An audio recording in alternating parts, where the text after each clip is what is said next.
Good morning everyone and welcome into the first part of a very exciting series I am starting here. For the longest time I have wanted to start sort of making a city, and some of the sets that I've thought have been some of the best candidates for this have been the Spring Lantern Festival sets, so all those Chinese New Year sets from 2020 and 2021, as well as the Ninjago city sets. But something I don't see people cover that often is, well, how can I blend those into a city? So that's what they're tackling today, and I'm going to be running a little time lapse for you and then showing you some other changes today as we start this process of making a Chinatown sort of build in Studio. So let's start the time lapse and I'll explain some stuff as we go. So obviously the first thing any building like this is going to need is the base plate foundation, and one of the key buildings I wanted to add into this Chinatown, besides the Chinese New Year buildings that I previously mentioned, is going to be the Palace Cinema from the Modulars, based after that kind of mock Chinese style, the Chinese theatre obviously in Europe and America as well, and I sort of like to think of the Great Movie Ride from Disney as well. So what you're seeing on the screen here is me just kind of blocking out where the pavement for that set goes as sort of a start point. Now I'm hoping that I've got some concept arts drawn up for you guys and you'll be able to see kind of what I'm going for on the screen at this moment, and you're going to see a lot of the development in real time, and then I'll show you parts that I do off camera up close later on. So you can see already that bordering is going on, and we've got a grey 32x16 base plate off to the left, which is going to become part of the cobbled street of this Chinese New Year area. Now there's quite a lot of buildings planned, and I did mention Ninjago City, and that will come as a future expansion to that kind of thing. But to start with, we're going to focus on like the Chinese shops and things, and integrating the Chinese New Year temple fair, and you'll see that as we go through these episodes. But right now, focusing back on what's on screen, you can see I'm working on some of the cobbling for the streets, making use of a lot of the circular tiles in both light grey and dark grey, with a bigger focus on light grey because the base plate itself is in the dark bluish grey. You can also see you've got some half circles in there, as well as some wedge plates, kind of looking like some cracked tiles going through, and you'll see me expand and experiment with those as we build up this section. Now don't worry, I won't just be focusing on this today, I just wanted to get it started to show you guys a bit of the example, but then I very quickly moved back to copying and mirroring the pavement, which is symmetrical. Now I don't think I'll get to building a Palace Cinema today, so don't worry about me wasting lots of time on that either, but I thought it was very important to block it in.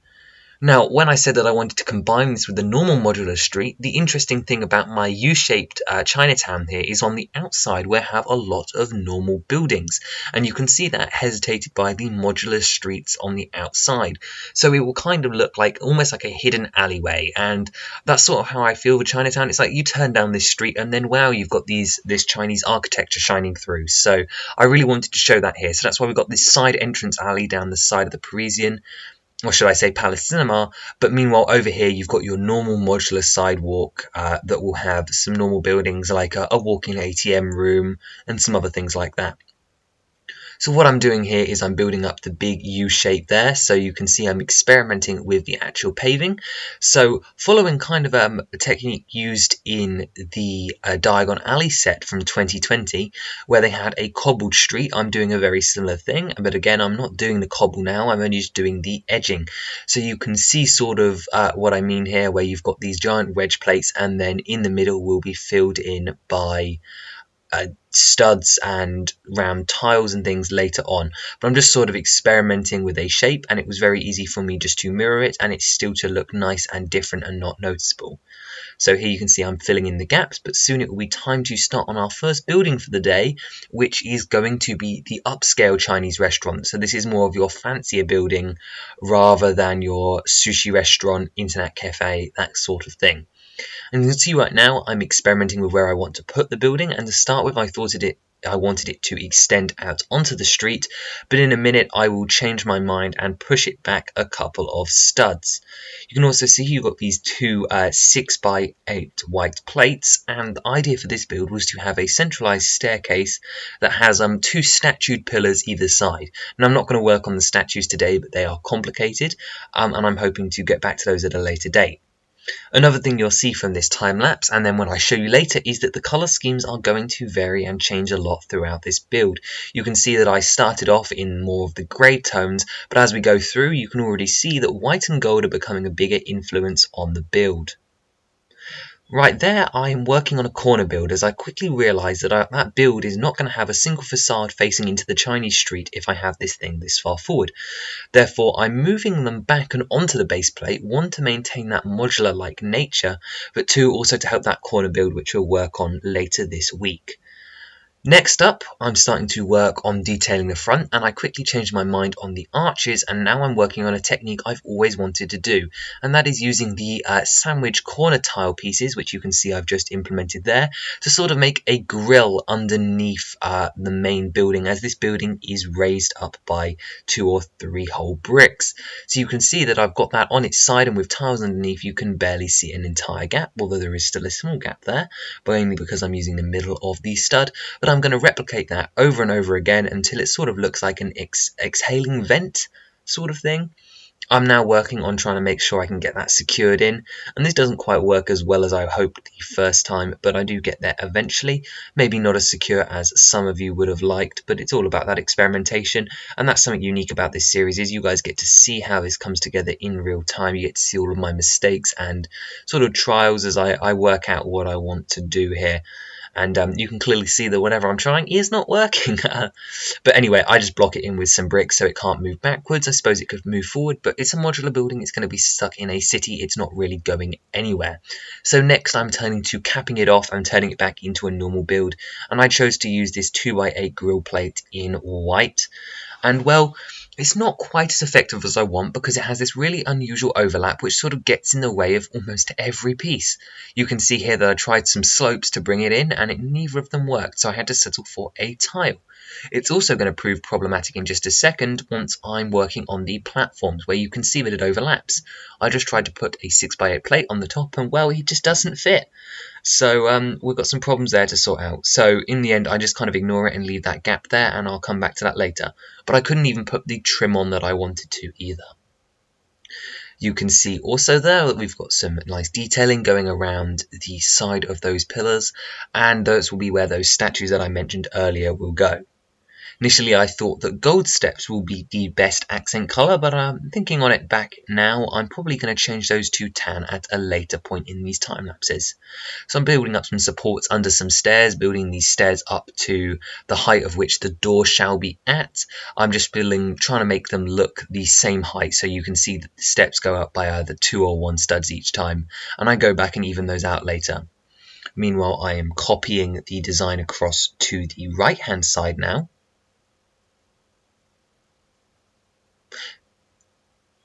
Meanwhile, I'm copying the design across to the right-hand side now, and that's one thing that's always slightly difficult in studio, is copying things across when you don't want to get all of the individual pieces, because you've obviously got base plates surrounding it on both sides. But there we go, it's looking nice and symmetrical now, so it's time to move slightly inwards and start tackling the front facade of the building at normal height. Now, unlike some modulars like the bookshop, I'm deliberately choosing here to not have a basement, so this will just be a bricked in like the town hall modular building and a couple of the others. The police station comes to effect. Maybe I'll include a little Easter egg scene underneath, as that's something I think I can include in these buildings. But anyway, back to the facade. We're using some of these golden scrollwork pieces, but one problem you'll see me tackle as we go through this time lapse here is that I'm going to struggle making this building not look like a fancy bank, mainly because of the colour schemes I've chosen, as white and gold are fairly bank-like. But you can see I'm building up some windows right here, and I've realised now that they aren't symmetrical, and that's something that's going to bug me. The 2 wide windows leave an uneven gap. You can see I tried to stick with it for a while, but in the end I went to the 3 wide windows from the night bus. And we'll see if this changes in a minute, but right now I'm bringing in a lot of brown, like traditional Chinese, and this is a colour that clearly doesn't work, and I will go back and I will change this in a minute. But you can see I'm building up this window stack with some ornate decoration. You've got some candlestick pieces going across the cross in the middle, sort of just some random ornate pieces, and then I'm going to mirror those scroll work down to kind of make a symmetrical vertical piece. I'm then grabbing these 1x1 flower stems and 1x1 clip pieces to create an interesting texture running up the side, and then I'm going to copy this over to either side of the window. But what I'm also going to do is I'm going to group them to make it easier for me to move them in the future. There you go, that's been symmetrically copied over to the other side. So then I return to try and deal with this gap in the middle, and I'm trying to work out how to circumnavigate those big grill pieces that were clearly in the way of whatever I was doing earlier. So I'm looking for something that can sort of cover up what I've got here, but I'm also looking for some windows as well, and I tried using these pieces, these windshield pieces in white, as I knew they existed in white, but they didn't cover the little lip. But in the end I settled for some gold leaf pieces, as they just lip up and they kind of sort of don't get in the way as much there, so they work quite nicely to bring the build in line. As you can see, I'm currently still using the brown for my main piece, but it's also getting very much lost in the gold and the white, and I'm still using those giant 3 wide windows as well, which just don't look as good. But anyway, that time lapse has come to the end, and this is a big shock, but let's go and see what the build actually looks like at this stage. It's definitely a big change from what you just saw, and what I've done is I've cleared up the sides and hidden those away for you, just so that you guys don't have to get distracted from what we're really looking at here. I've been working on some other bits off camera, which you will see in just a minute. But what I've definitely done is I've definitely changed a lot from what you saw in that time lapse, and I'm sorry I didn't time lapse that, but it was just a quick kind of overnight thing that happened here between me and the last recording. Well, one first thing to point out is that the colour scheme's completely changed. The brown is almost completely gone from this build, and it's been replaced by black. The second thing is these windows also completely changed. I removed and scaled back a lot of the gold accents, and I did indeed change those front steps to tan, which you will see me do in a later time lapse again. But one thing was getting rid of the brown, and I did feel a lot that this looked like a bank, and in a certain sense it still does, but a lot of these black accents and these kind of gold window meshings kind of take away from that aesthetic, and I'm really pleased how it doesn't look as bank-like anymore. So another big thing that changed was the kind of colour scheme, as I mentioned, but also the windows. They are now golden mesh, and I've kept the ornate detailing and a lot of the techniques that we previously used. But we also have these awnings above the windows, and there will be a big one above the centre whenever I get round to that. But the other thing as well is these dragons, and this was the top portion you didn't even see me tackle in the time-lapse. And if I just recenter over here, you can see that again I was using some black accents around the tops of the doors, but you've also got this technique that's kind of hard to show on camera, but it's using these 2x2 tiles are stuck to bracket pieces to kind of create this large slab masonry look on the inside. So I kept this sort of pattern that I just talked about in the time-lapse on the sides and also up here by the dragons, but then I used something different just to mix up the architecture on the sides. The platforms are pretty much unchanged, except for I went for a white colour scheme because I thought it looked cleaner. Again, taking out more of that grey, and you can see some steps and some gold ornate stuff, as well as these dragons embedded in window frames along the top above the door, and this was all in an effort to make it look more Chinese and less like a bank. But anyway, that's all the progress we have so far. What I'm going to do is I'm going to go into another time-lapse, and that will be the last time-lapse for the day, and I won't be coming back afterwards. So let me know what you think of this building, but let's go and make some more progress on the build. In time-lapse mode, and you can see that this focus is going to be on behind the facade. So the first thing I'm doing is building up some sidewalls, and you'll notice deliberately I did not choose to include the modular pins just yet. I may go back and change that later on, but because I haven't decided on some of the orientations yet, I didn't think it was a wise idea. But also what I'm doing here is I'm building up the internal floor of our not-a-bank Chinese restaurant, and I definitely think those modifications to the front really help take it away from that. So I haven't really talked about the interior for this building, but the ground floor, because it's so thin, will be basically just like a reception area, like giant aquarium tank and some stairs up to the upstairs. And I realised that having a kitchen on the second floor probably isn't the most realistic either, but one of the challenges to designing these buildings in the way that I'm doing is that every base plate has to have a sort of normal city side and then our Chinese New Year side. So rather than having just all the city buildings be boring like back entrances to the Chinese buildings, I thought it was best to split them. So that's what we're going to be working on here. and we're going to be working on a front facade for what will become the ATM room. So sort of like a walk-in ATM bank. My mind goes to that one Spider-Man Far From Home set.